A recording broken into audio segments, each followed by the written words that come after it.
Hello and welcome back to the Comic Literate podcast. The podcast has deep dives into the best of comic books, graphic novels, mangas, penny dreadfuls, web comics, newspaper comics, essentially any single frame illustrations where the characters use bubbles to think or talk. I am your host, soon to be known as Comic Stan, also known as in everyday boring life, Ryan. I'm the resident comic expert because once I looked at a comic front cover, and my permanent co-host, I say permanent, I've tied you in permanently now. I'm stuck, aren't I? Yeah, you're not going anywhere until I say so. He's the resident book expert in the sense that he owns at least one book that was signed by someone who claims to be the author, and his name is Jamie. Welcome back. Hello, it's nice to see you again. I say welcome back like we're in your house, but... Welcome back to your own home. Yeah, I have a permanent room in your house with all the podcasts up, and occasionally I let you in. Yeah, this is it. Yeah. So it's my room in your house, essentially. That's how it works. Yeah, it was good that you asked for it to be built when you commissioned the property. Yeah, absolutely. They don't see the property, so they don't know what it is. They don't know what it is. Beautiful postmodern brutalist structure. Yeah, the extra 19 rooms was an interesting choice, wasn't it? Do you know what, mate? I just needed them all. For stuff. Do you need them all? Yes, I do. yes. But all of the things that I do. I think we're trying to get all the levity out of the way now early because of the subject of this week's episode. Yeah, I had a disclaimer. Or should we do other stuff first and get the disclaimer right before or should we do it right at the top so people know, so if they don't want to listen to the rest of it, then they don't have to? Yeah. So today we're going to be dealing with some incredibly sensitive topic matter involving the Holocaust and genocide. If you are sensitive to these topics, we are aiming to deal with them in a manner that is respectful to the communities involved. However, we would recommend that if you are sensitive to this and you don't want to hear it, this might not be the episode for you. Yeah, I think that's as much as we can really get into right now. It's it's a difficult one, but I think it's such a well worth talking about book that it needs to be done. We can't talk about comics without talking about it. Exactly. And I would go so far as to say it's probably I'd say objectively, it's the best comic I've ever read in terms of the feelings and the emotional reaction and everything. I think what you said to me, having read it the other night, speaks to how important it is. Am I allowed to say what you said? Let's get some other stuff out of the way first, and then we've got a little bit of preamble just because if anyone listening, if you don't want to listen to the main part about what we're talking about, there's other stuff. Let's do a little bit. Oh, the cat's on the key. Okay, and the recording might have stopped. And we are back despite a feline based intrusion. She walked over the keyboard, started pressing the Z button, thought she was asleep. Is that a joke? I don't know. Turns out the cat's an anti-Semite. Well, that's actually the part of the book. That is literally the part of the book. Oh, fuck, isn't it just? Yeah. Oh, my. So, before we get into that, let's get into a little of the preamble first. There's no news this week as such in the comic book world, which is lucky because most of the news the only news we've talked about so far is people dying. Yeah, so the absolutely. fact there's no news is good news in that sense. But I did find one thing interesting, which might become a recurring theme in episodes, depending on how on top of it I stay. It depends how busy I am, but we'll see. But what I did find, which I thought was interesting, was I found the comic book sales numbers for pretty much every month. There's a website called Comic Book Revolution, and they link the numbers to what is called BookScan, MPD BookScan. So they kind of collate familiar with it. Yeah, book sales, but specifically they find the comic book ones or comic book graphic novels, those kind of things. The reason this kind of spurred this interest is because I heard some news that there was a kind of growing sentiment that apparently the comic books were struggling. Yes. But actually they're doing better than they've ever done before. That's the truth. The reason that there was that stereotype about it was because basically there was that stereotype because of the whole comic books not doing well, because of the whole go woke, go broke bollocks where they were turning some of the characters gay or bisexual or changing gender or any of that stuff. So people were like, well, the comic books aren't doing well.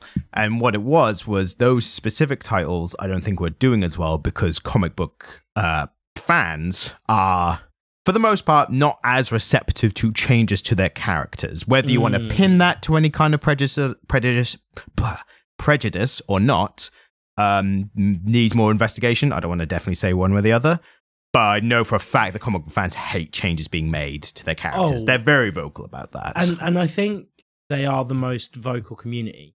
Yes, well, especially when the films come out and they're different. Yeah, because I think, and I don't want to get too tribal about it, but us general bibliophiles have experienced our favourite characters from literature becoming characters in movies for a lot longer. Yes. And so I think for time in memoriam, books have been a great source for cinema. And so book readers are a bit more savvy to the fact that they're different mediums and that their favourite characters are going to change when put to screen. And I'm not sure that comic book characters were as prepared for that in the mass market of films being based on comic books, because films have been based on comic books since the 60s, but they were less common and they weren't the dominant culture in cinema that they are now. Well, there's another aspect as well in that it's not just in the adaptations, but in the comic books themselves. So the problem, like we always bang on about how superhero comics especially are quite stagnant. The more successful a character is, the more kind of stagnant and less likely to be interesting the title is. And the reason for that is because each writer kind of inherits the character that says, right, here you go, do something with it. It's like, all right, I'm going to do something crazy and exciting and kind of really shake things up. The characters go, boo, change it back. And they go, all right, I've changed it back. It's like, this is boring. Do something interesting. Like, that's the problem. You're a hard bunch to please, aren't you? Exactly, yeah. I mean, that's, I try and get through some comics because there's I had this with a Wolverine title that I'm reading currently. There's a lot of comics I read where I think I like the character, but it's kind of boring right now. Like nothing interesting's quite happened while, and it was a Wolverine title specifically where I read an issue and they did something really cool and interesting, and I thought, bloody hell, here we go. Like, what's happened here? Is this new writer or something? Turns out, same writer, but they just started a new story and it was interesting. And what got to me especially was I thought, this is why I'm stuck in. Because every once in a while, they do something really good. Yeah. And then I go, oh, I have to keep reading now, because even if it's boring for a couple of issues, they might do something really good again in a bit. And that's how they get you. It's not quite bad enough that you can just drop it. But there's just enough interesting points where you go, oh, that was good. And then it keeps you hooked for another year. And then you go, oh, boy, this is nothing it's good. Just more fucking Batman. Yes, exactly. But one thing to note, Gotham again. Literally, the amount, this was one of my biggest complaints about Batman, is every once in a while, it's the entire city's in peril. And you're like, how often? Jesus Christ. And you know what sucks as well? The best Batman comics, I think, have been the more personal ones. One of the best well-known ones, like The Killing Joke. The Killing Joke by Alan Moore, who gets mentioned every episode.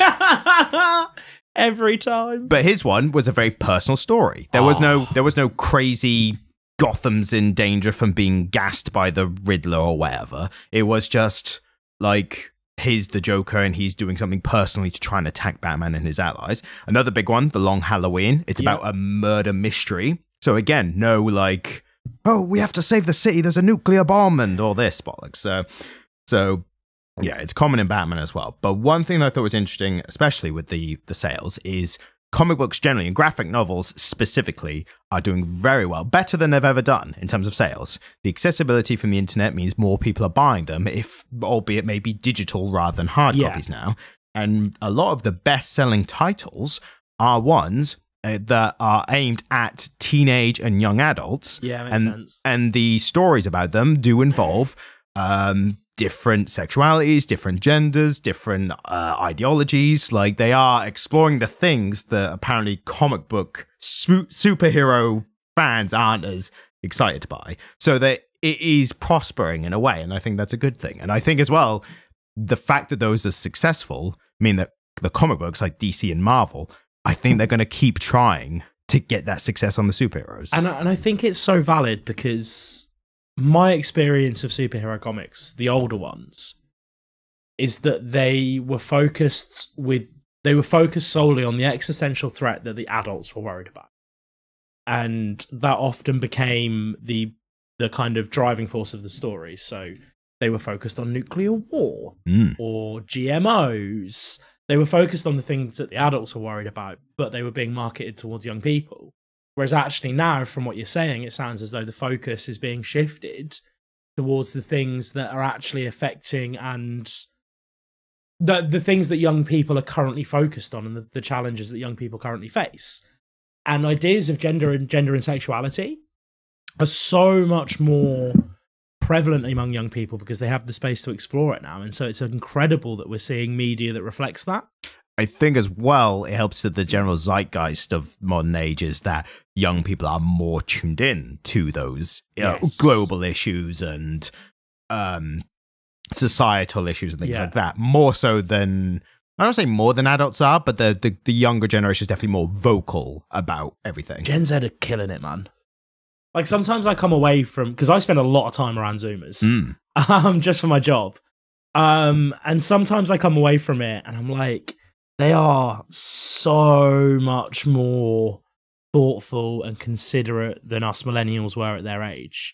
And I don't know if that's just because I am more thoughtful and considerate now, and so I observe that more keenly, or if it actually is because they are a more thoughtful and considerate generation. I think there's a lot of external factors that you would take like a team of sociologists working around the clock to like nail down probably what it is. But isn't that such a millennial answer? This problem needs a think tank. Yeah, exactly.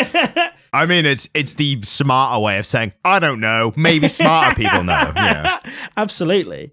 So a few titles just to note, which I thought was interesting, was the highest selling. So this is across all what they refer to as orthographic novels.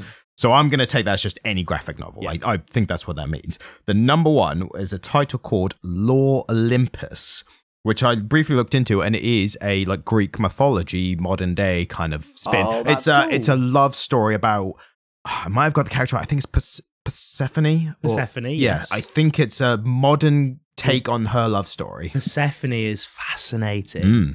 Persephone, there is a certain level of gender fluidity in Persephone. And so to say she with Persephone these days is almost redundant. Cancel worthy. Right. So Persephone as a character, yes, she's coded as female, but there is this gender fluidity in Persephone. And so that particular character from Greek mythology is really striking a chord with people who are gender fluid and are trans. Yeah, and that might explain why the title's doing so well. And to give you a kind of comparison, so they describe the sales here as a specific volume, volume 3 of Lore Olympus, has apparently sold 14,532 units. Now, I don't know what a unit is yet. I imagine that's a copy. I don't know, actually. A unit might be like a deliverable amount of comics to like a comic book store or something like that. Oh, yeah. I genuinely don't know. That's a valid point. But to compare it, I think this is a good way to go. The top superhero graphic novel, interesting title, Teenage Mutant Ninja Turtles, The Last Ronin, which I have heard very good things about. Sounds dope. And I have heard very good things about the title. Yeah. Apparently it's very good. But that sold 8,190 units. You just choked on your drink at that revelation. I just think that when you're talking about something as mass market as comic books, I should also say this is for November 2020. These figures. Oh, so it's 8,000 units in November. Yes. Or yeah. I would be fascinated to see how much that jumps up in December. Well, it could be a different title because these are units for ones that have like just either released or what have you. I think the Lore Olympus one's interesting because it's a volume. So if it was a weekly or monthly release issue, then there's probably a lot of readers who have gone, I'll wait for the whole volume to come out and then read it. Yeah. And that could be why it's then spiked. I think a lot of people prefer that to the single issue reading and waiting for the next one. Yeah. So. But I think I'd say these are very interesting numbers. I would like to keep kind of look on these. Second in the superhero one, interesting, The Sandman. Even though pretty far from the superhero title, but he is he's part of the DC superhero universe, so that's technically correct. And then you've got like Stranger Things graphic novel, superhero apparently. Makes sense.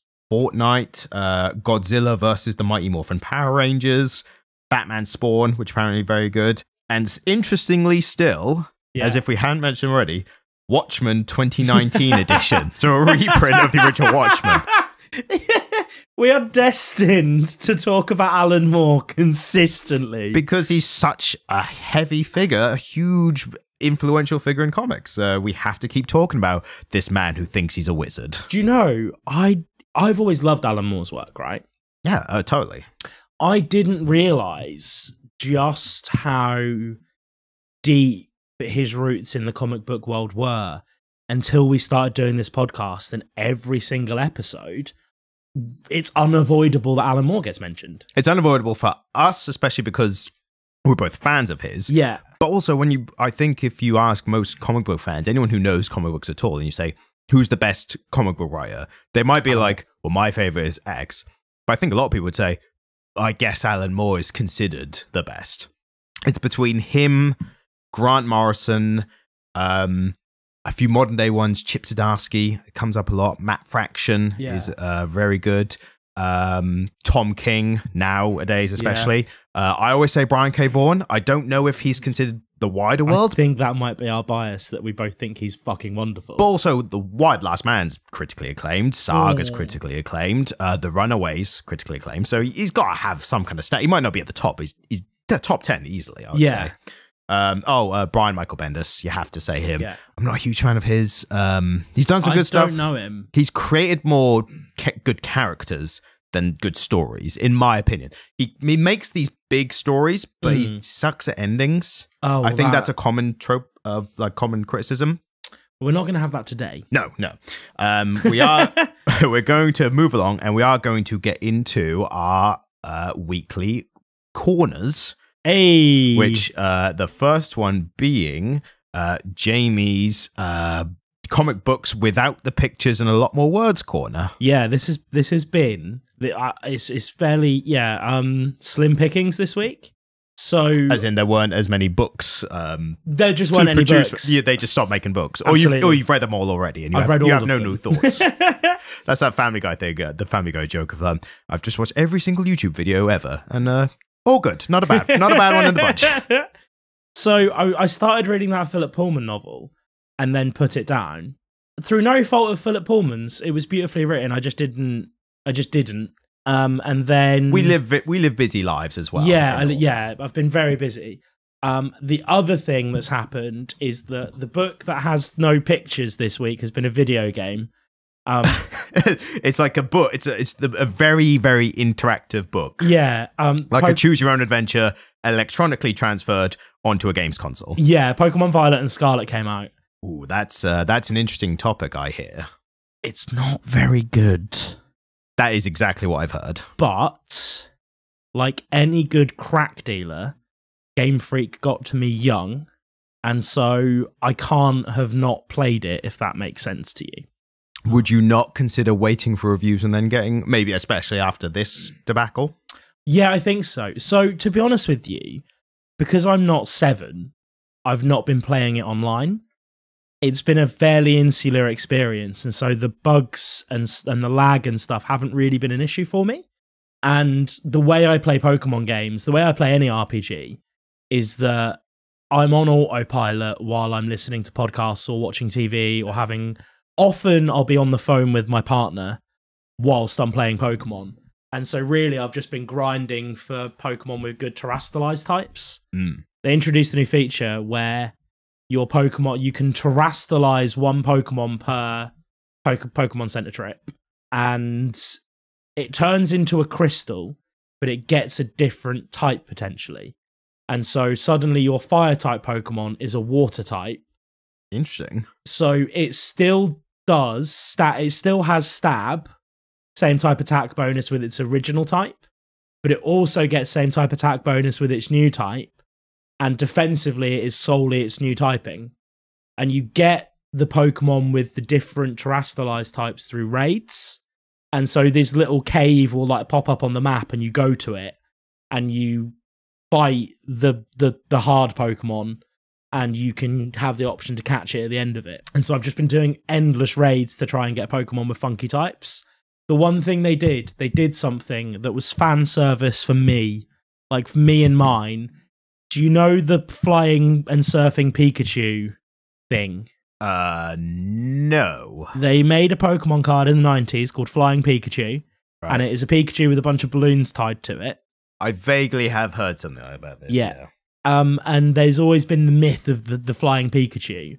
So now you can get a Pikachu that when it terastallizes becomes flying type. And the flying type form for terastallized Pokemon is a bunch of balloons tied to them. And so you actually get flying Pikachu. And that has made my fucking life. And they even give you one for like buying it early. You get a little code in the case. And so I have a flying Pikachu, Ryan, and it's made my day. This is sounding to me a lot like, and this is a very millennial reference, but Malibu Stacy with a new hat. It's like, exactly Malibu Stacy with a new hat. It's like the game's broken, it doesn't work, like the graphics suck, like it's unplayable. It's like, what about a flying Pikachu? Son of a bitch, I'm in. That's all he had to say. So that, but I did purchase a new book, which I have to tell you about. Okay. It's The Satsuma Complex by Bob Mortimer. But I went past one of my favourite, I don't know if it is a big chain. They have one in Norwich in a little place called Aylsham, a local bookshop called The Book Hive. And they had a whole stack of signed copies, and they let me pick the one with the best autograph. Right. And so I have a signed first edition of Bob Mortimer's new novel. And it says, "Thank you for buying. Fuck you." He didn't inscribe it. It just has his signature. Because that would be the best signed version of the book. but not from Bob Mortimer, because he's such a sweet man. Yeah, that'd be like your granddad swearing at you. Absolutely. But Bob Mortimer, I think he's brilliant. Train guy. If you've not seen it, you need to go on Instagram and look at Annoying Guy on the Train, and it's Bob Mortimer being an annoying guy on a train. But his comedy's so keenly observed, and he's so funny that I think this might be the next book that I finish. Right. So I'm very, very excited. Accolade. Absolutely. So I'm really, really excited for it. So next time, hopefully I will have read the Satsuma Complex and I will have a review for you. Nice. Well, back over to my corner, which is comic books sped up really fast, so it looks like a moving image. You're doing well. You're getting there. Yeah. I got around to watching a film that I put on a list. So I have a list on my phone of films that I need to watch, and I think about 80% of them are horror films. Okay. Because horror films are like, for me, it's that genre where you can pick one up and it's a fun ride, and even if it's bad, it's still schlocky and can be fun, that kind of thing. I've got a list of them to get through, and I picked one up thinking, this would be interesting to go through. It was a Sunday, I think it was Sunday last week, and I was a bit hungover, and I thought, I'll watch this film. And I picked up from a list of like recommended good films from this year. And I thought I like to stay up to date, like modern ones. And the one I watched was a film called Fresh. And I should know the actresses' names, but the only person I know is, for related reasons, is Sebastian Stan, who played the Winter Soldier in the MCU. Okay. So I recognized him.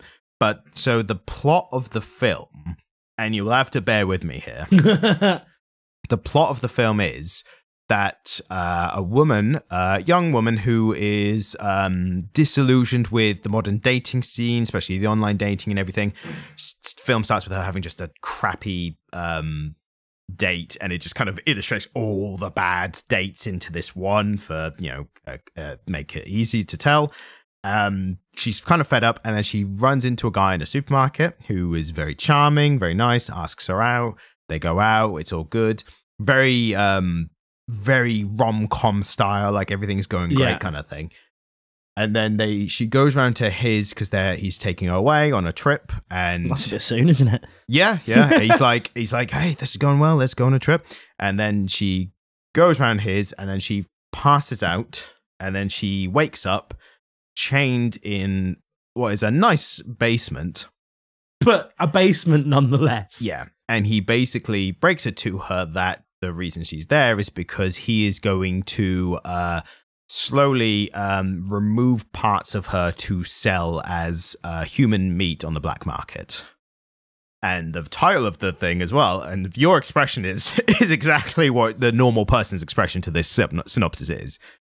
The title, that's why the title's Fresh. It's fresh meat. And while I'll say that's like the basic synopsis, and I won't say anything else because there's a lot to enjoy when you go in knowing as little as possible. But it's a film that watching it, it got to me so much at one point that I had to stop watching, to the point where I felt shaken from parts because of how good the actress, the main actress, is. Unfortunately, I don't have a name here, but you can find it. But she's amazing in it. She does each part extremely well.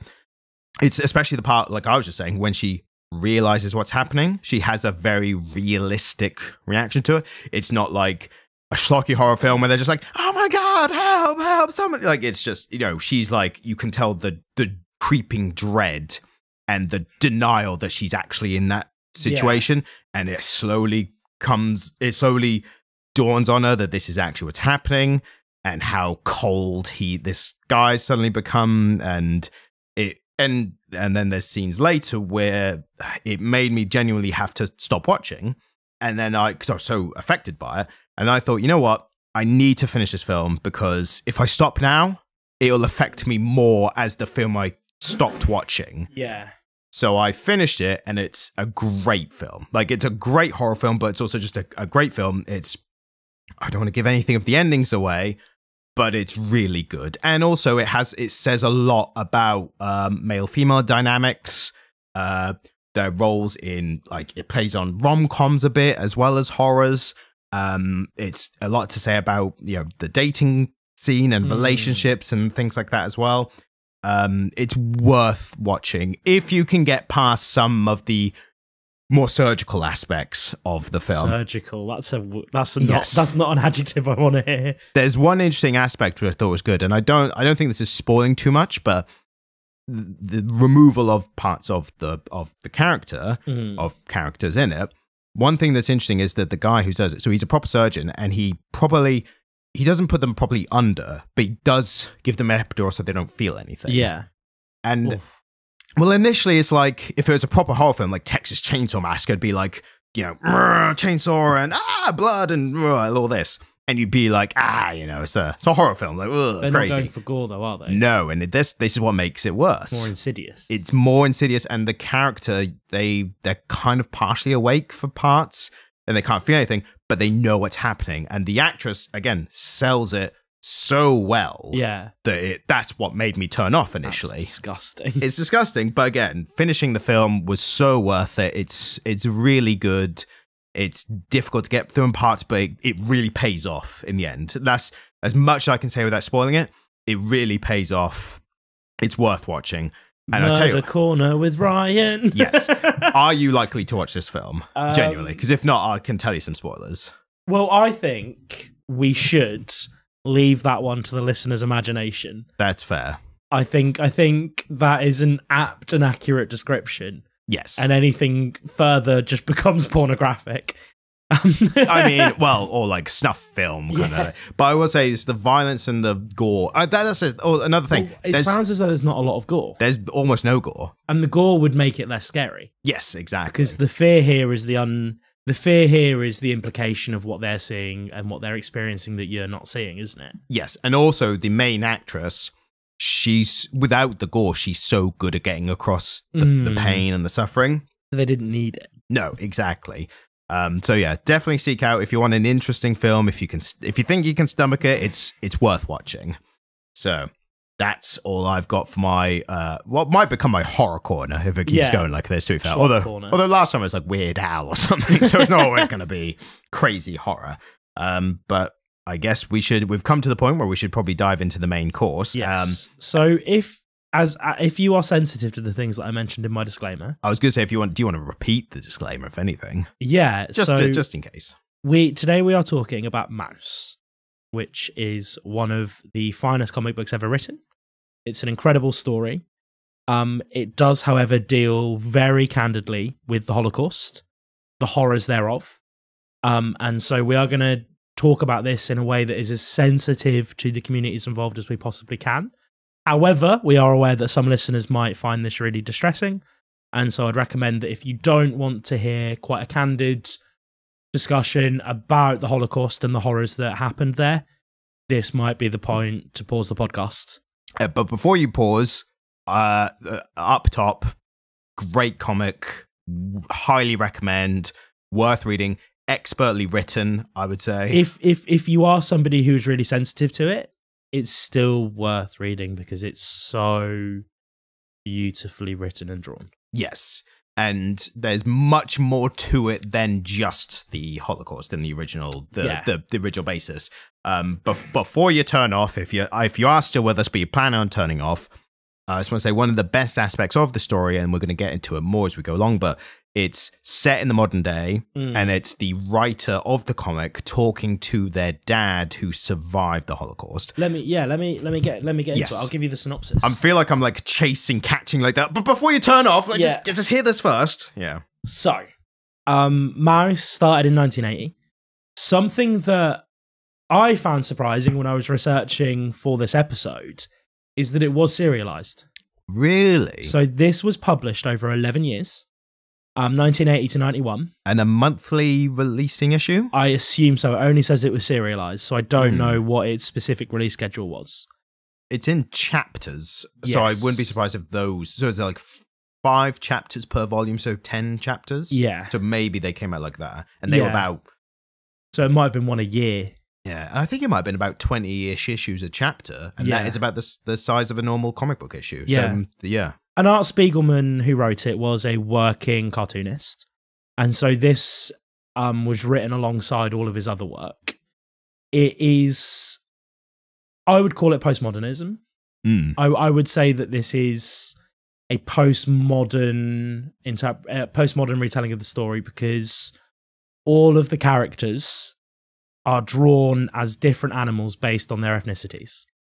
And so, for instance, German soldiers are cats. Is it ethnicities or is it technically religions because of Art's girlfriend?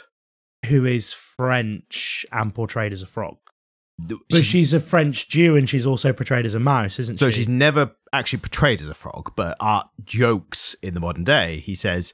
He's talking about writing the comic, and that's the creation of the comic is a pivotal plot point of the comic itself. So it's kind of meta in that regard, but not in a showy, and not in a showy way like meta texts are nowadays, but in a very kind of the creation of the comic itself is informed by the way it was made. I suppose this is where me having a background in English literature it don't impress me much. It does, but before I came to this, I had a really good grounding in postmodern literature. Right. And what it was.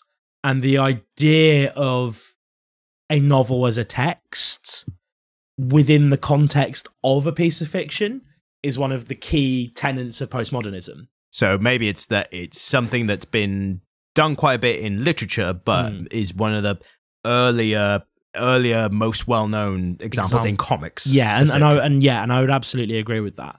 And so all of the characters are portrayed as different animals based on either ethnic or religion or just where they sat within that conflict. And so, you know, the British all are a certain animal, the Germans are cats, the British are dogs, aren't they? Or is that the Americans? I think it's the Americans, but that could have been just kind of any non-German at the time. Yeah. Oh, no, sorry. The non-Nazis were pigs, weren't they? The Poles were pigs. Right. The Polish were pigs, the Nazis were cats, the Jews were mice. And so this story is a retelling, it's essentially Art's way of putting to paper the conversations that he had with his father, who was a Holocaust survivor. And it's his father's story, but within that is the story of Art getting this story out of his father.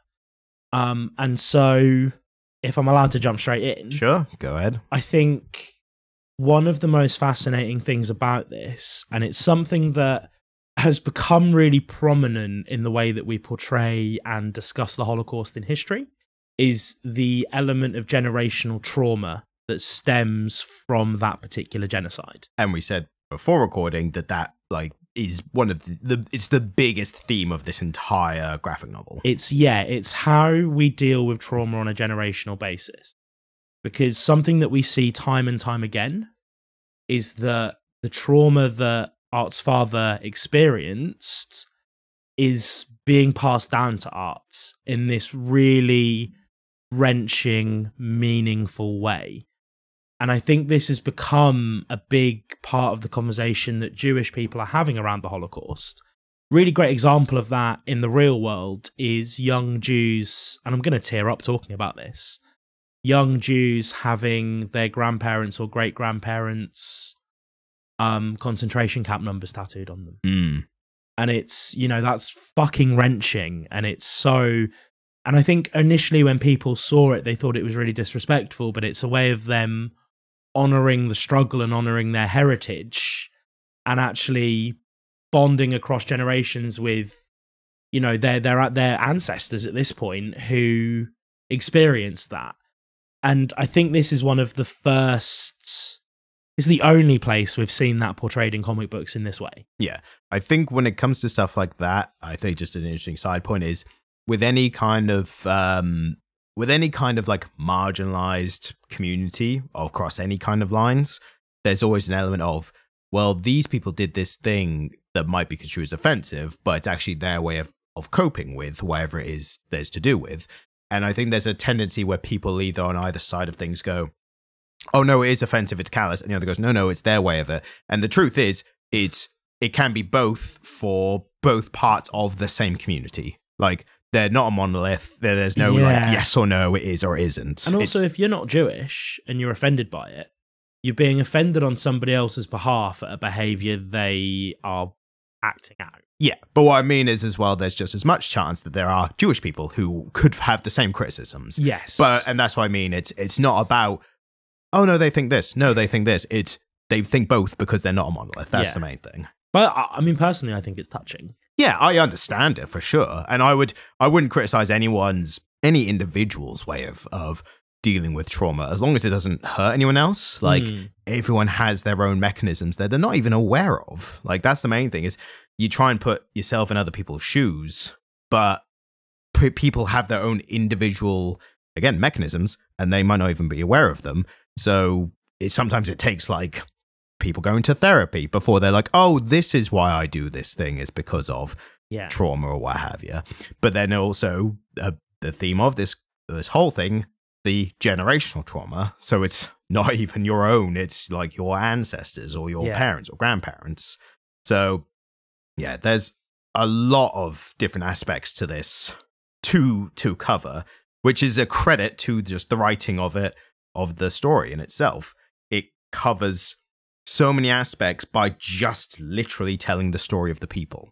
So it's not like art went into this like, I'm talking about generational trauma, I'm going to talk about the birth of stereotypes, I'm going to talk about how this affected like entire communities of people. I think just by telling his father's story and inadvertently his own story, he's going to cover all those points because they're all related. And isn't it fucking powerful, this book? It's so powerful.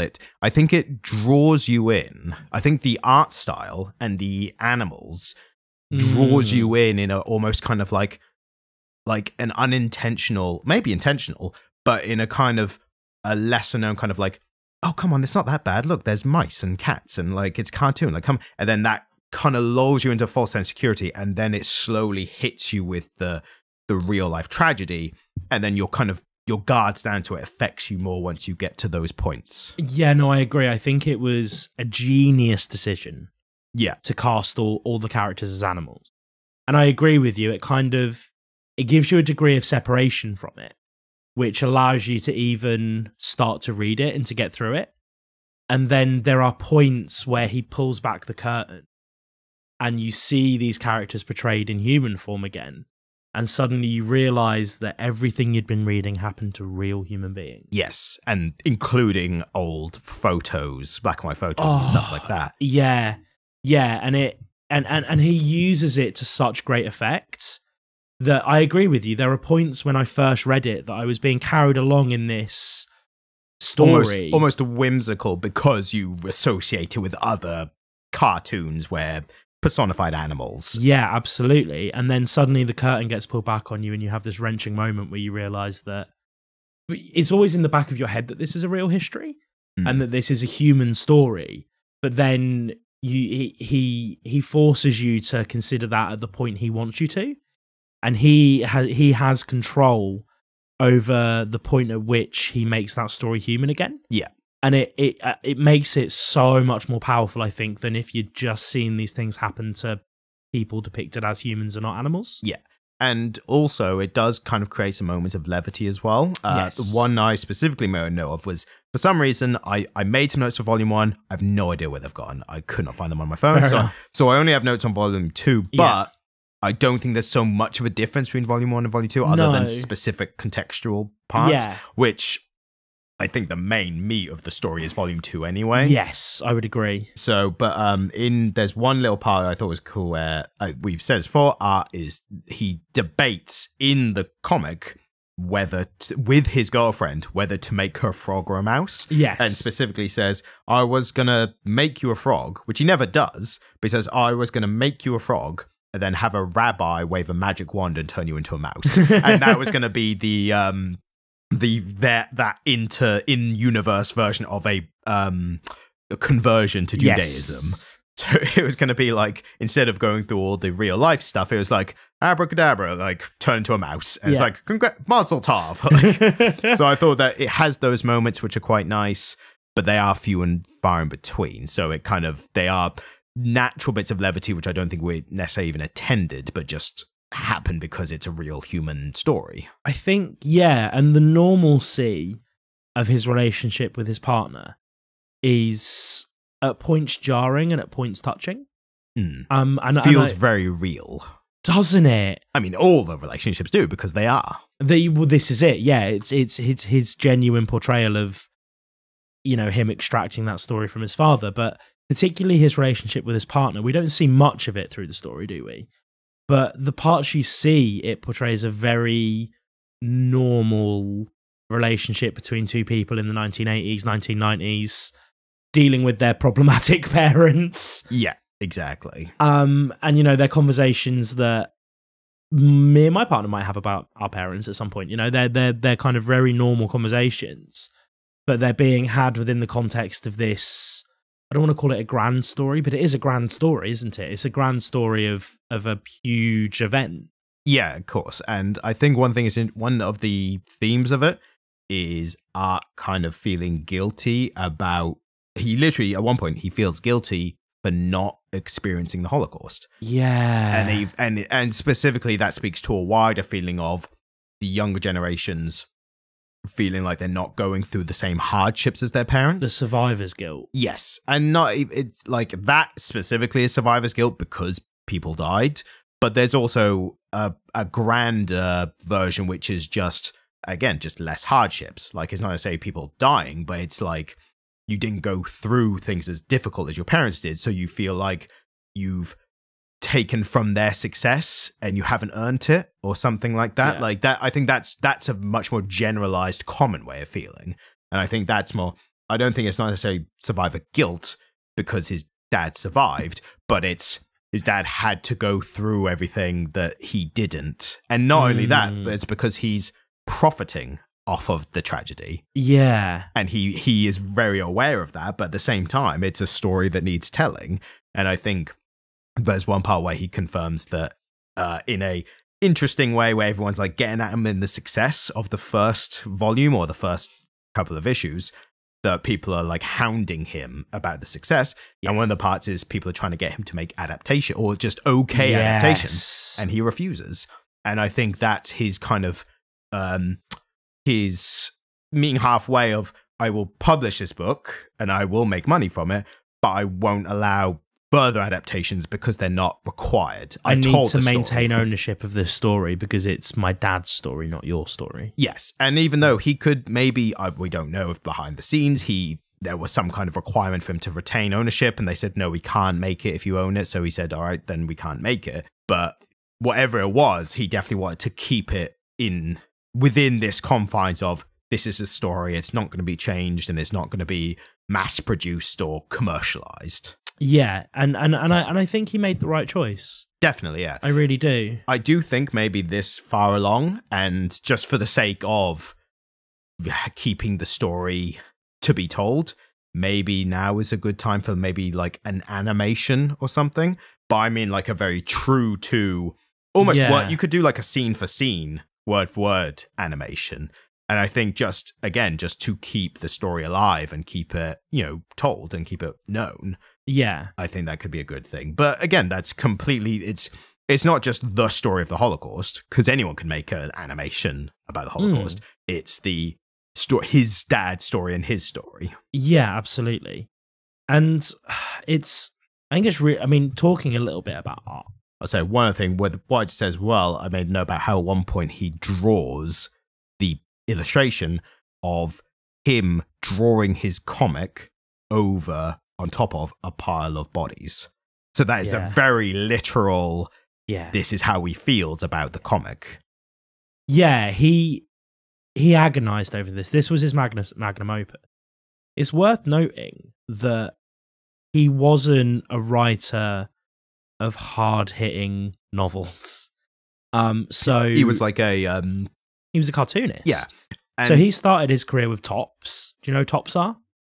Not especially now. They're the trading card people. Yep. Topps trading cards. Yeah. So he illustrated trading cards in the 60s. And then he was really influential in the underground comic scene. So he did Wacky Packages and Garbage Pail Kids. I was going to say, some of the comics I saw that he'd done, because I did have a brief look, they are what I would describe as like pulp comics. Yeah, absolutely. Yeah, he was a writer of pulp comics. Yeah.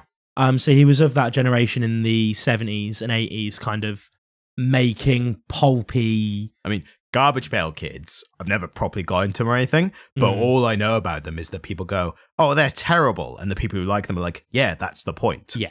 They're meant to be like anti-aesthetic almost. Yes. Like they're meant to look horrible, but like a car crash to draw you in. And yes. It's interesting. He must have had that kind of sensibility of just because something's not pleasant, you can still deride, beauty or interest or something out of it. Something that, just a little factoid that I found really interesting about Garbage Pail Kids. You're not allowed to export they're not allowed in Mexico.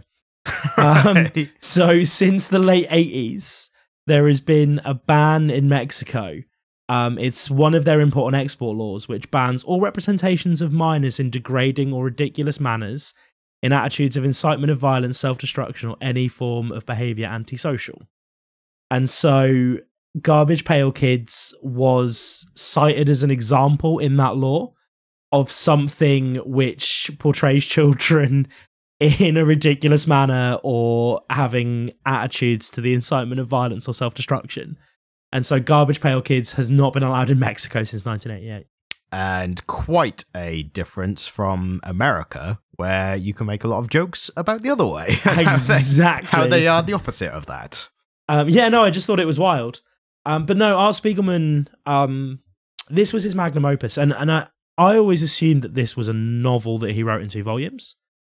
I didn't realize that it was released in a serialized way. That is very interesting to me, because this seems like the kind of story that would just be like an entire graphic novel or 2 volumes and then just released. And the idea that you could get an issue of this, like 20 pages of this, and you are just seeing a snapshot of a day in the life of somebody in a concentration camp.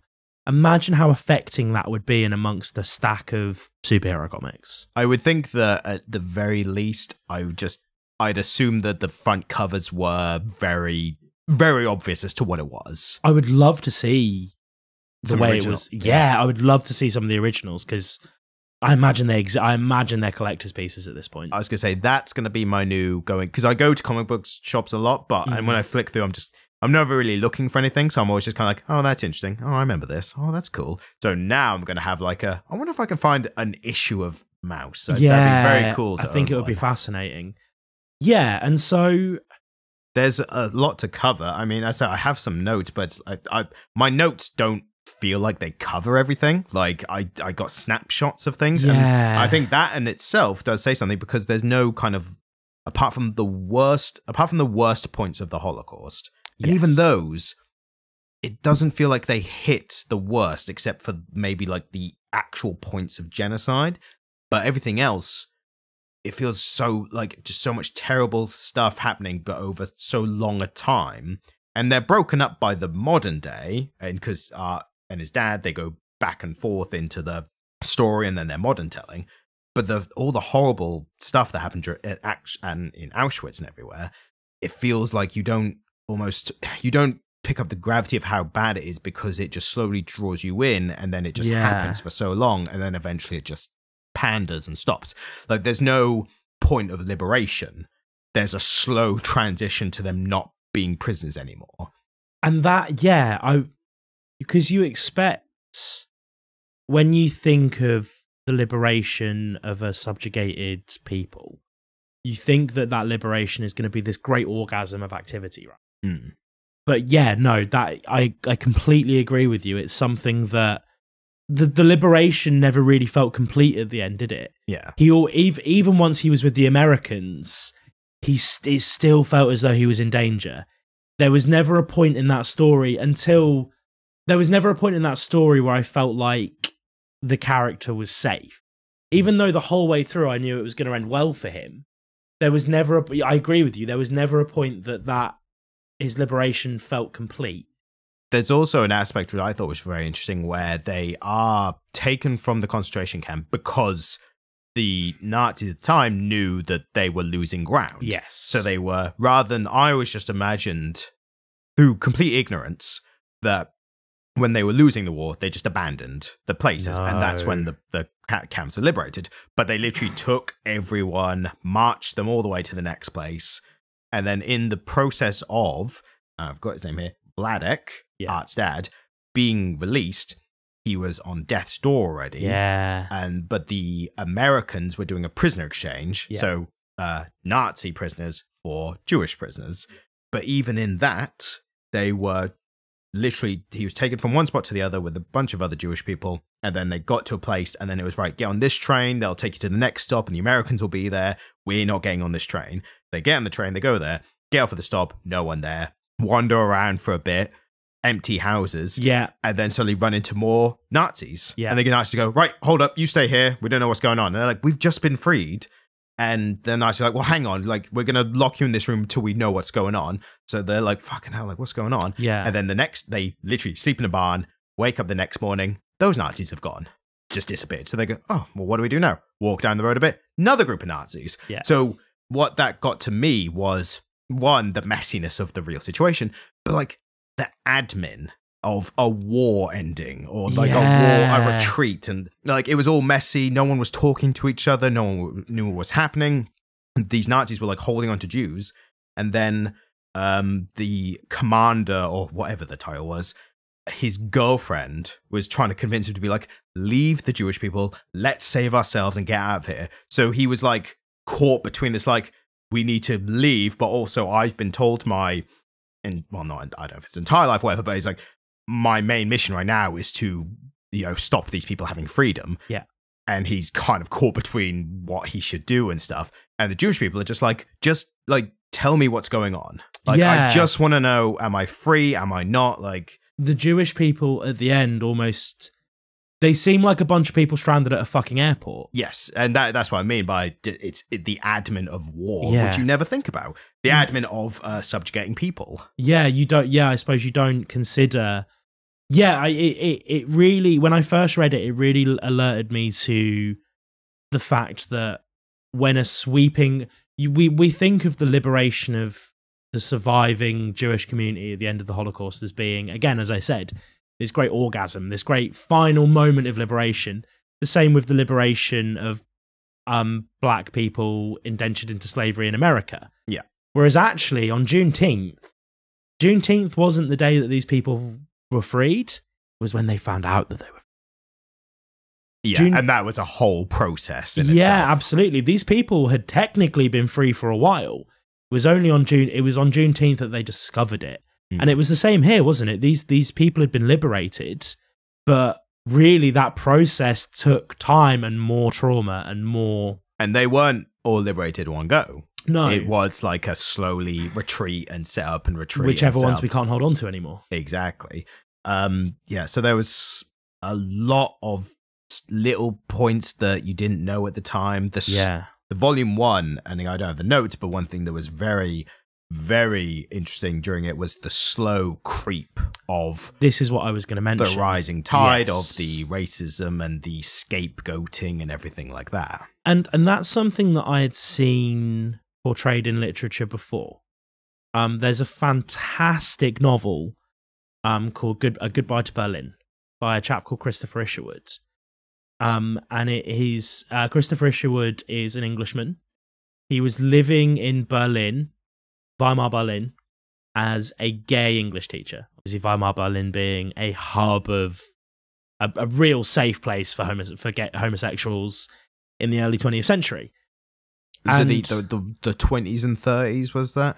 Yeah. Between World War I and II. Yeah, so the Weimar years, the 20s, the roaring 20s in America, were an amazing time to be a gay person in Berlin. There was a drag cabaret and this thriving community of gay people. It was a really, really incredible time. And so Christopher Isherwood went there when the getting was good, because Britain was still fairly fucking homophobic in the 1920s. And this novel is a personal story. It's actually the novel that Cabaret is based on. Really? Yeah, absolutely. Because there was so much cabaret. Like that was the kind of zeitgeist of the time, if you will. But you see throughout the novel the insidious creep of National Socialism. And that was so much more powerful here, because we were seeing it from the perspective of the people who knew they were going to be subjugated. And something that Vladek did was try and move away from it. Like, Vladek was an intelligent, astute, wealthy man, and he did everything he could to put himself in a safe place leading up to this event, and still got caught up in it. And he also interacted with a lot of Jewish people who just didn't think it was going to be that bad. And stayed. Yeah. Yeah, absolutely. And it's so interesting, because again, another really interesting and brilliant portrayal of life in Germany during that transitional period between democracy and National Socialism is the day that Hitler stole Pink Rabbit, which is a children's book written from the perspective of a German Jew whose family got the fuck out. Yeah. They got the fuck to Switzerland, and then got the fuck from Switzerland to England when the getting was good. And again, it's that insidious creep of National Socialism in German culture. And I think art does an incredible job of portraying it. One thing that I had I don't even say mixed feelings, but just like, you know, when you read an aspect of it, you just want to talk about, even though you don't have a point to make. Yeah. I have one of those, and it's just how Vladek, how he survived the Holocaust. And I feel like the way he did, like we were talking, this is a weird tangent, but like we were talking last time about Leave Extraordinary Gentlemen, and how one of the characters was so great because she was so resourceful. I feel like Vladek is a real life, very resourceful human being. Yes. But you could also put it down somewhat to luck as well. And I feel like he's a kind of living embodiment. And I guess a lot of people who go through these kind of events are. Is it just because they managed to survive because of whatever their characteristics or traits are? Or is it you're just speaking to the ones who survived? And it seems like, oh, they were resourceful, but it's like, well, statistically, someone was going to survive. And they seem like lucky or resourceful because that's who you get to speak to when it's all said and done. Yeah, I agree. But he is very resourceful in the sense that he's always looking for these opportunities to kind of make himself valuable to someone, or to like learn a trade, or to, gain information. And he carries that with him through his life. And that obviously then affects his relationship with his son, in the modern day. But like I heard there's this phrase about luck where it's about, was it opportunity and preparation meeting? Yes. And it feels like he was always preparing. But even well before the Holocaust, he was just a resourceful guy who was industrious. He was just like, oh, this is a trade that's doing well, and I know someone, so I'm going to get into this trade, I'm going to make money. And yeah, because he moved to Poland, didn't he? Yeah. And from there, he became a factory owner. Yeah, and that's what I mean. He saw an opportunity and he took it. Yeah, absolutely. And in the early 20th century, being in manufacturing was the way you made money. Yeah. They were the fucking NFTs of the day, weren't they? And yeah, he was an incredibly astute man. And I think, you know, the bit where he makes himself useful to the SS officer. To becoming the shoe repair? Yeah. And the SS officer starts leaving the room with his leftover food in it. And he just kind of quietly leaves Art a meal. And I think... And also telling him where to stand when they select people the next day and stuff. Yeah, absolutely. And again, it's so fascinating because it would be so easy and I think really reasonable and accurate to be hateful towards your captors. But something that Vladek recognized is that people are people. Yeah, a lot of people were just they just worked in the machine. Yeah, I mean, they were doing evil things, but they were at their core still human beings. And I think... And also, just to be clear, he never forgives anyone or anything like that. But in the moment, he sees, well, if I'm nice to this person, I will survive. Yeah, or I've increased my chances of survival. He's able to see the humanity in people when he sees it and say, yep, no, that's a person who is going to be useful to me in this situation. Yes. And I think, again, Art does a really, really good job of not lionizing his father. It would be really easy here to make this a story about how his father survived the Holocaust through his own grit and determination. But Art does a very good job. And possibly, you know, you have to give credit to Vladek in the way that he told Art the story. Yeah, he just tells him factually, straight up. Absolutely. In as much as you are right, he presents a very even-handed view of the way that his father survived the Holocaust. I think what it is, there's a bit of modesty that comes from maybe that generation.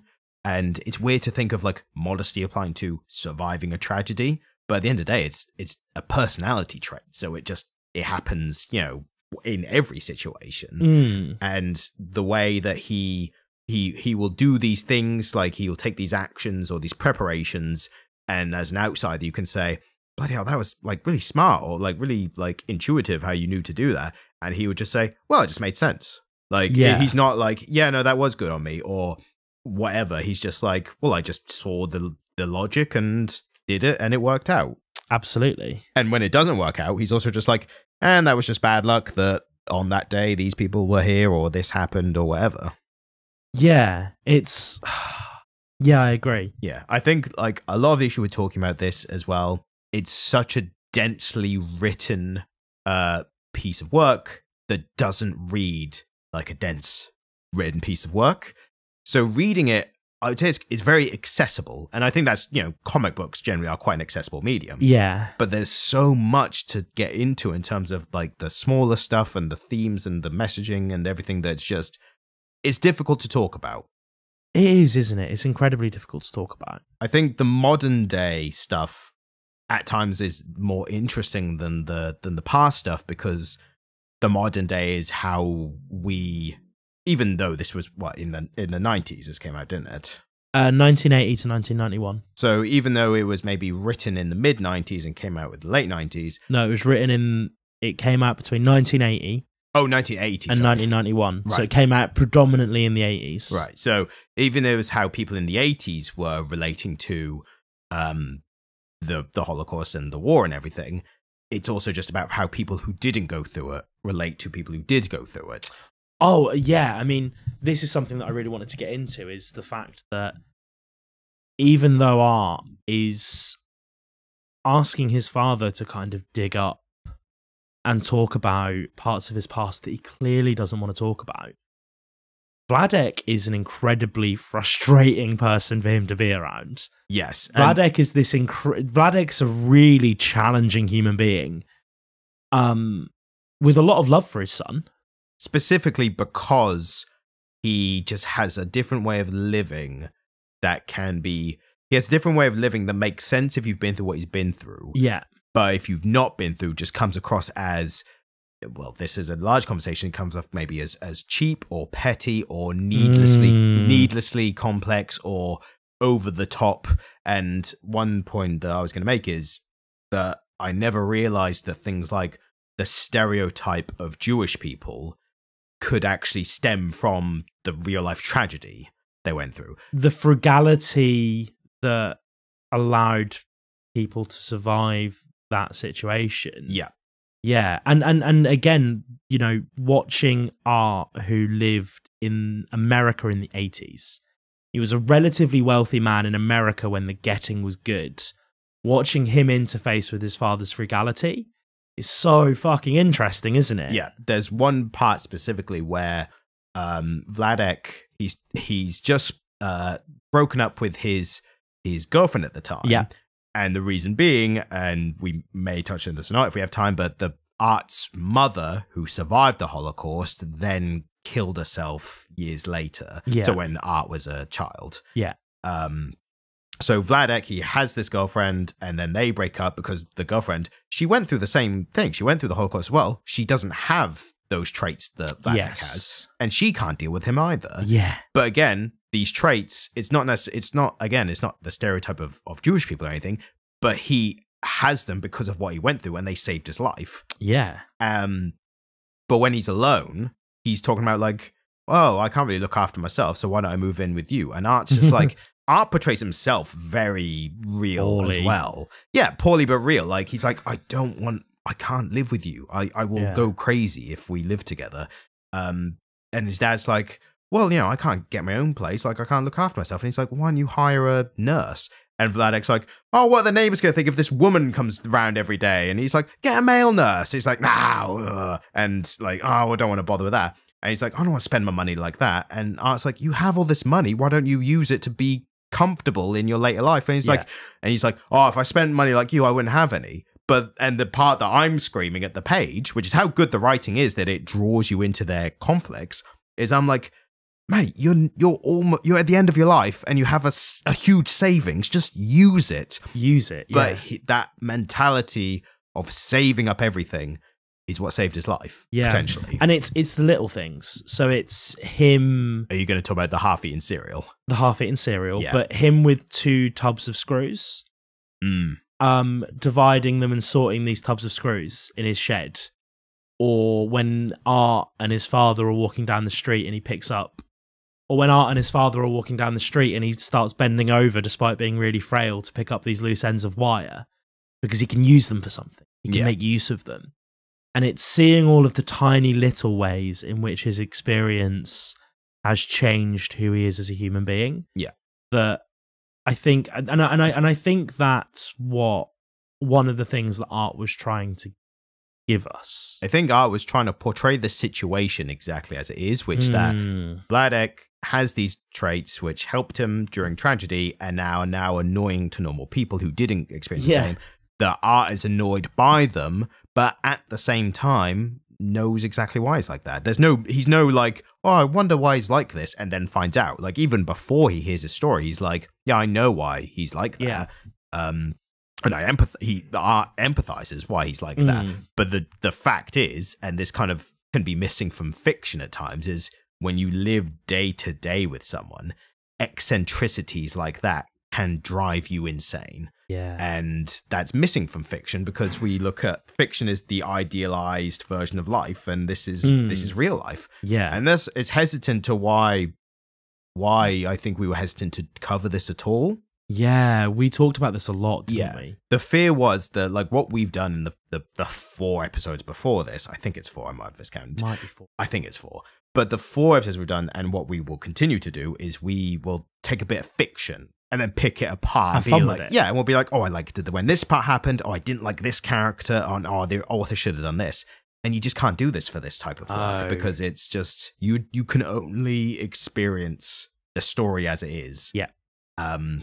And take away what you can take away from it. Yeah. The only thing we can do is celebrate how good the writing is, because of how well Art translates real life into this condensed, easy to digest version. That's the only thing we can really. No, I say criticize, which is praising it, because it's amazing.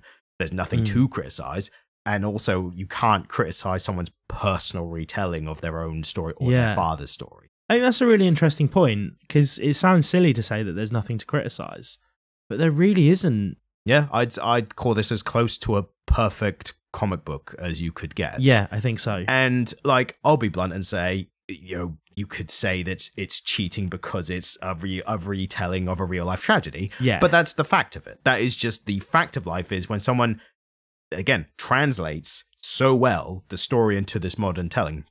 If it was a bad translation, if we thought, oh, they didn't get this across quite well, or there's been conflicting stories about this part or whatever, we could criticize that. But the fact is, audio recorded his dad telling his story, and then just has done a really good job of putting pen to paper and making a comic graphic novel out of it. And I think a guilty pleasure of mine is autobiography.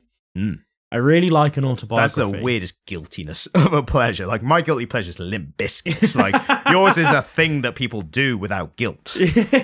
Yeah, no, I think, one of my guilty... I mean, I don't like the concept of a guilty pleasure. I'm not guilty about anything I enjoy. I agree with you, but also Limp Bizkit are assholes and their music kind of sucks. Yeah, I can't help it. Exactly. That I reserve my right to feel guilty about that. I think it's Limp Bizkit that I meant... My partner has tickets to go see Limp Bizkit. I think it's Limp Bizkit. It's not Blink-182? No, well, I wish I had Blink-182 tickets. Where are you? No, she has had to get that into the. Oh, I'm so sorry. They keep cancelling, and she's really excited to go see Limp Bizkit. She's had them since before she's known me. And so I'm like the third person that's meant to have gone and used these tickets with her, and they just keep rescheduling. This is going to come across as the weirdest. Like, if someone tells someone else about this episode of this podcast, like, well, they have quite an understandably frank discussion about the Holocaust, and then they go on a tangent about Limp Bizkit.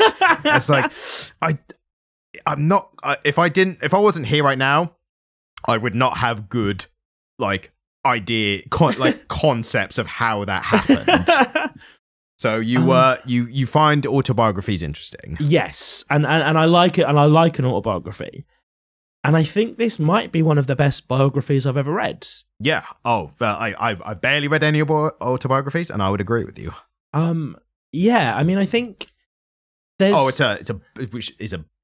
it's a biography and an autobiography. Isn't this is it. Yeah, it's a biography of his father. I was about to correct you. When you push the glass, I'm like, actually, but yeah, it's both. I mean, I suppose the way of describing it is it's a postmodernist, cross-generational biography and autobiography. For something like this, you need to invent a new genre for it to exist in. Yes. But it's a cross-generational biography portrayed in a postmodern way, which makes it really fucking hard to categorize. It's a rare instance as well of a creative making one amazing thing. And he's had other works, and maybe they're good, maybe they're not, but I'm going to go out on a limb and say that none of his other works even come close to this acclaim. His other most notable work appears in this book. It's like a science Prisoner fiction on Planet Hell. Yes, which I really want to talk about. But no, there's often a self-aggrandizement that comes in the very act of writing a memoir or a biography. A great example is another excellent autobiography, which is Russell Brand's My Bookie Work. Right. Brilliant biography, very touching, very powerful, very funny, very charming. But in writing about himself, he aggrandizes himself, because he is saying to the world that I am worthy of having a book written about me. And I think something that's really interesting about this is that there's no there's no sense of self-aggrandizement in it. Yeah, no one comes off as good. There's a natural amount of empathy and sympathy for Vladek, but I wouldn't say, well, there's a point actually I was going to make where he actually, you might think he's a good person, and then there's a point here where he maybe is not so much. Which is, there's a point in volume 2 where they go to the supermarket and they pick up a hitchhiker who's black. And Vladek is not a fan of black people. No, and he also, there's a scene where his wife, his current girlfriend wife, says that, she feels that she won't compare to his first wife.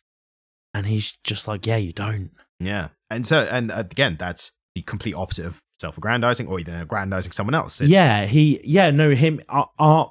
has done a really excellent job of portraying both himself and Vladek. And I'm still a big fan of Vladek as a person and a character, as both. And he was just a person with real life faults. Well, again, as I was saying, like Art does a really great job of portraying them as human. Yes, exactly. And I think that's, even in fiction I love, even in some of the greatest novels that I love, like The Great Gatsby is a great example. Gatsby is portrayed beautifully, but as something more than human.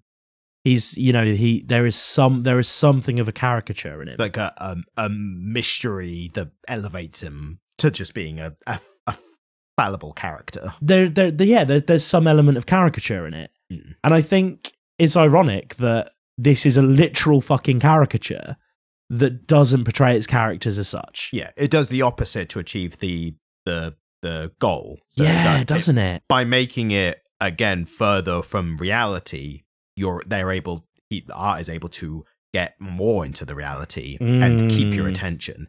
And I think this is a fault of mine and also maybe larger audiences. If it was just a straight book or, just a written page of book, or it was like a comic book, but with the very realistic artwork of just depicting humans, I don't think it would have my interest as much, because I think if told from the start, like, here's a book or here's a realistic graphic novel about the Holocaust, I think I would be like, well, it sounds very heavy and depressing, and I'm not sure I want to get into that.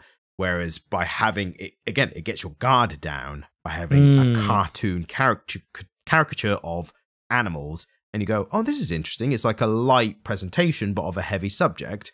And then that reels you in, and now I'm 100% glad I read it, because I feel like I've been telling you to read it for years, haven't I? Yes, exactly. And I think I would have even without this, but this definitely gave me the kick up the arse to actually do it. Yeah. I think it comes down to a similar thing to what we were talking about earlier with Flesh, which is that by not presenting you with the gore, Fresh becomes something more potent and more powerful. Yeah. By not presenting you with purely human characters here, he's achieved something more powerful than he could have done had he shown you the gore of the Holocaust. Because there is gore. Yeah. And there was blood, but you don't... He's... And it might actually be that he needed to write it this way because he couldn't look at it directly. Maybe. I can't imagine what it must have been like for a Jewish person to have to draw images of Jewish people wearing the fucking star hanging. Yeah. And so it might actually be that this was his way of not looking at it directly. And I think as well, by distancing the reader from the reality, the reader's mind naturally fills in the blanks. Yeah. And that's where it becomes its heaviest, because you always have that at the back of your mind of like, this happened to real people. And then, and I think your mind naturally fills in the gaps in that, that you remember that happened to real people, and then you imagine worse than what's happening on the page. Yes. And that sticks with you more than if it was just a overly gory, real, his death happening kind of situation. Yeah. When we were talking about, when the other then about Vladek and his reaction to the Black Hitchhiker. Yeah. I had a theory about it, and it's kind of like a grander theory, but I think it kind of fits here. Because Vladek, Art and his girlfriend, they confront Vladek and they say, like, how can you react to people different to you this way when the Nazis did the same to you? And I think he doesn't explicitly say this, but I think the reasoning is that Vladek, and maybe more people who go through something like the Holocaust, they have a higher bar for what's horrible to do to other people. So his level is, he's like, I think I have an idea of what they're like, and I believe it, and I just want to stay away from them. Which nowadays is a horrible thing, like a very horrible thing to ever say. But to Vladek, like, he's had much, much worse done to him. So by his own barometer of how you treat other people, that's quite low, where he's just like, I just don't want to interact. And again, isn't that just another way that his humanity was stripped? Yes, exactly. It's not just the loss of his own dignity, but it's part of his humanity that got taken from him. Yeah, he was treated so badly that his level for just being a normal person is even worse than if he hadn't have gone through it. Because humans do adapt to horrible circumstances, and that is like one of the many ways. And again, that's the whole theme of the entire book, is how people adapt, but also how it affects them later on in life as well. And even just day to day, the next day, years, like decades down the line. And the dual time periods is so good for properly getting that across. Yeah, because it shows, it contextualizes Vladek. This is what it does. The whole way through, we are seeing this person displaying behaviors that we would kind of consider a little bit brutish, I think, and unpleasant, sometimes in the way that he interacts with art, even though there's a lot of love there. And he strikes me as a very kind man. He can sometimes be a bit coarse and a bit brutal, but it's contextualized within his experience. And yeah, I agree with you. I think it paints him as human. It paints him as being so human. And again, Vladek's barometer of kind is like, I'm giving you sustenance to live off, or I'm like helping you with what you essentially need. The coat. Yeah, and things like that. The coat. And art is like, no, you're not listening to what I want. Like, you're just giving me what you think I need.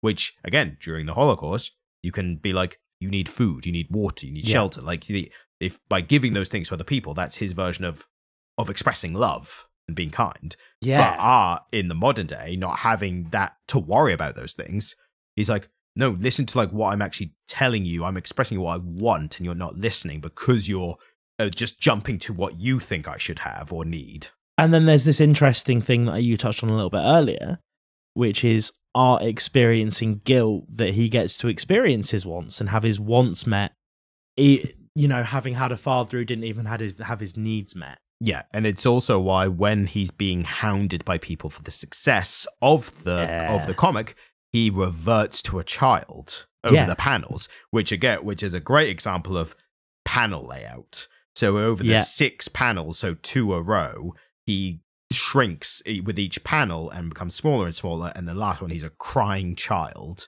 And I think he feels like a permanent child because he didn't go through what his parents went through, and maybe he unconsciously thinks of that as a passage to adulthood, or a rite of adulthood is to go through horrific trauma. Yeah. And because he didn't do that, he feels like that kind of arrested development of a permanent child. And that again speaks to this whole the younger generation having it easier than the older generation.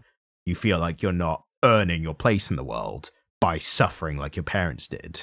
And that's a very universal thing, but it's intensified by the tragedy of the Holocaust and similar events. I have one last thing I'd like to talk about. Yeah, go ahead. And it is Prisoner on the Hell Planet, A Case History. Right.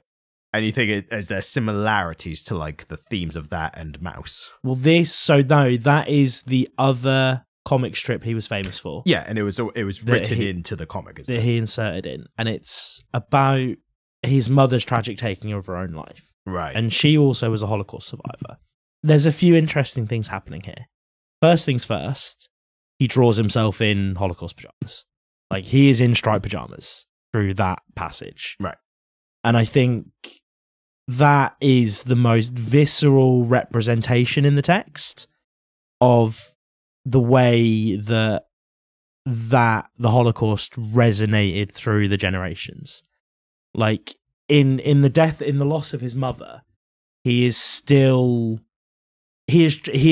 as trapped by it, or he's not as trapped by it, but he's trapped by it. Yeah. Like, he is shackled by what happened. And there's a point where he's having a really dark, black moment, and the thing that splashes on the screen is suicide. Hitler did it. And so, there's that element to it. But the thing that I find really fascinating about it, and the thing it kind of highlights without saying it, is the sheer amount of untold stories. And I think the pile of bodies that he's sitting upon while he's writing it really demonstrates that. But it's the fact that his mother's story, we hear his father's story. His mother would have had a distinct and unique story of her experience of surviving the Holocaust, which Art never gets to ask her about. And even more so, it's even more tragic because not only does he not get to ask her about it, she wrote a diary or memoirs and Vladek got rid of them. Yeah. Yeah, no, it's the destruct. Yeah, no, I forgot about that. Yeah, so it kind of dangles it like in the story. It's like, because Vladek literally goes like, oh yeah, your mum had these diaries, and Art's like, oh my god, really? Like, oh, you've never mentioned about them. Like, I'd love to read them. And then Vladek's like, no, I got rid of them. And it's that like dangling it and then taking it away. I don't know if that was a real thing, like that was just a real part of the story. That's a coincidentally great writing technique of like making a metaphor of the missing story of Art's mum. So I assume it did happen and it's just a coincidence, but I think also the reason that Art was why he included it in the story is because, you know, that's why he was sad about them being destroyed. Even if it is a coincidence, again, I'm going to rabbit on about this. When you read a text, you have to assume that everything has purpose. Right. Anything that appears in a text appears there for a reason. And any conclusion that you can draw, which is sustained by textual evidence, is valid. Yeah. And so when we're talking about his mum's lost story, and there is a tangible mentioning of that in the text, that's a valid point of discussion. Yeah. And I think what you were saying before about it's hard to criticize a real story, and not talking about criticism, but I think there's something to be gained from what information Art included, what he didn't. Because any information he included, it wasn't just a true life telling of like, and then this happened, and this happened, and this happened, then it was lunchtime, and then this happened. He's like, what am I drawing? What am I paneling out and making the story? So he had to decide what to include and what not to include. So the fact that he included his mother's destroyed diary, it must hold significance by him including it that never panned out. There's something to consider when you're reading biographies. Really great example is the strange narrative of Alaudo Equiano, which is a slave narrative. Alaudo Equiano was a slave who worked incredibly hard and was able to buy his own freedom. And he writes a pretty fucking fantastical narrative of his life. And he had some wild experiences and some awful experiences. What is largely untold in Alaudo Equiano's narrative as written by himself is the fact that once he was freed and had money, he bought slaves. Right. And so what we have there is an unreliable narrator. We have a narrator who the facts as presented in his narrative don't tie up with the rest of the facts that we have about his life. And I think what we have in Art Spiegelman is one of the most reliable narrators. Yeah, he's definitely an incredibly reliable narrator. And that's evidenced by the fact that he leaves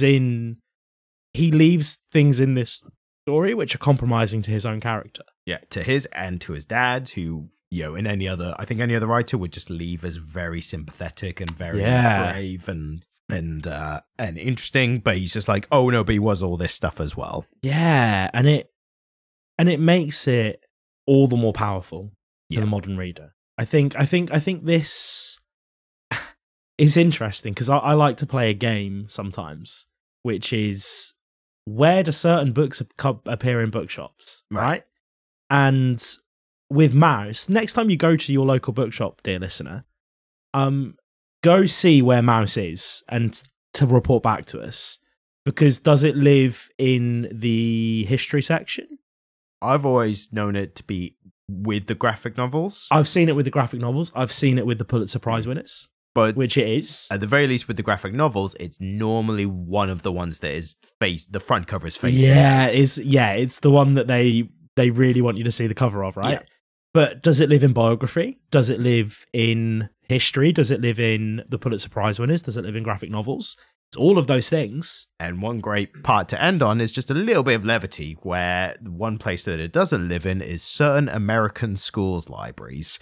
And the reason for that is because it's one of the titles that recently got banned by I don't know for sure, but I'm probably going to go out on a limb. And if I was a gambling man, I'd say probably Republican groups and types are getting rid of it. Is this banned from schools in America? Book banning in American schools is wild. Yeah, so it's not all, but they have the whole states thing and different counties and like individual schools. Every single school board will make decisions about which books go on their list. Exactly. And the bit of levity is not that it's been banned, because that sucks and everyone should have to read this. I think this should be required reading. Yeah, I think so. But this should be that one that in school when you're made to read, was it Kill a Mockingbird or bloody Catcher in the Rye? This should be number one of that type of reading, especially because it's a comic book. It's more appealing just by the medium. The bit of levity that we're going to finish on, just for a little bit of a laugh, is the reason that these Republican groups are getting it banned, not because it makes white people feel guilty, because that's why they're banning anything these days, but it's because the book depicts mouse genitalia. And that's fucking kidding me. The worst thing that you could ever find in any kind of book. Like, I don't know about you, I was watching Fresh earlier with like the people losing body parts. I was like, thank God there's no animal genitalia in this, because otherwise I'd turn it off and never come back. Is that really why it's banned? That's the reason there's been branding about. Fuck me. Because they're on this tirade with this whole like grooming of children and blaming the LGBTQ groups and everything. Because all gay people love mousecock. Well, they're putting it under that umbrella of like save the kids from sexuality, that old bollocks. So again, a nice bit of levity at the end on. It makes your pubes curl, doesn't it? And if anything, it's kind of comes back around of why stories like this are important to fucking censorship and totalitarianism and forcing ideology. Like, it all comes around. Like, history's a flat circle. Isn't it? No, I completely agree with you that this is one that should be required reading. Yeah. And required reading? I don't know for what says my required reading of the week is mouse. I was just rendered completely inarticulate. We'll leave it in, luckily. Walkaway. Yes. No, I agree with you. I think it should be required. I can't do it. I will finish off by saying we think that this should be required reading. That was better. Yes. Can I try one more time? Classically trained. Wow. Am I having? Should we sound it out? Is the left side of my face drooping? Am I having a stroke? I feel like I'm having a stroke listening to you talk. Required reading. Required reading. Yes, I did it. There we go. I did it. And what a note to end on, folks. It's been emotional. Yes, and I don't say that lightly. But I'm trying a light in the end anyway. If you've just tuned back in, maybe we put in time codes for this to say when we're finished, and you can listen to the outro. Always listen to the outro. Exactly. But it's been a darker one, and hopefully like we won't have to revisit things like this too many times, because it's heavy and it can be difficult. And the reason we will do it if we feel it's necessary is because there are necessary stories to tell and to read about and to tell other people to read. So, but next week it'll probably be something quite light. We haven't decided yet, to be honest, at this time recording. So these episodes are probably going to come out January kind of time. We're recording this now in December. We're going to take a bit of a break for Christmas and everything. Exactly. So the next one we probably won't know until we get there, whenever we record the next episode. But we're hoping for a beginning of 2023. That's the Comic Literate publication date. Extravaganza. Exactly. It's going to be a big deal because a bunch of episodes are going to drop at once, essentially. Yeah. But we're also going to stay a couple ahead to, for the recording schedule and everything. Yeah, all that jazz. Yeah, exactly. But we will see everyone in January when you actually finally hear these episodes that we've been recording for the past 10 years. So thank you so much for listening. If you'd like to hear more from Ryan, he makes things under the YouTube channel Comic Stands. There will be, yes. They will exist. By spring 23, that's when they're going to start. I've got a bunch of subjects already lined up. Amazing. And if you want to hear more from me, I talk about Norse mythology on a YouTube channel called Myths for Sad Grown-Ups. We will also have some short animations of clips from these podcasts. Are we teasing that? Are we teasing something that doesn't exist yet? Yeah, I think. That's ballsy. I mean, the plan is we're going to, commission some animators to create short clips so we can abuse the algorithms of TikTok and YouTube Shorts and everything like that. Still on the fence where we start a Twitter or not, because will Twitter exist? as useful as a tool as it is, it's run by a guy who is actively spreading disinformation and also got openly booed at a Dave Chappelle show last night. So fucking really? Yeah. And he deleted the account of who posted the video to Twitter of him getting booed. So I mean, it's amazing that in 2022 somebody other than Dave Chappelle is getting booed at a Dave Chappelle show. Well, Dave Chappelle is normally the last person to be booed at a Dave Chappelle show. Well, not at this point. It's not going great for him right now, is it? Yeah, but they're paying $280 like to be there. Is it $280 to see Dave Chappelle now? Well, the reason it's a whole thing, but Dave Chappelle basically, because of all the booing, he's like, oh, the booing's coming from the top ones up there. I think the people with the worst seats, kind of basically implying that it's the poorer people who are booing Elon. And everyone's like, mate, your tickets cost $280 at a minimum, and you're like mocking the people who like saved up to go see you. Oh, do you know what? I've always adored Dave Chappelle. I've always found him so funny, but just recently I found him really out of touch. Yeah, extremely out of touch these days. And it's such a shame because he's always been so fucking woke. I've always found myself agreeing with him, and just recently it's been like, oh, you shouldn't say that, mate. Yeah, he's friends with billionaires now, so I don't know who that is. Oh, billionaires. I thought you said billionaires. I was like, I don't fucking know who that is. My friend billionaires. I got my buddy billionaires here. And he happens to be quite wealthy. But anyway. Alan Moore. I don't know what you're talking about.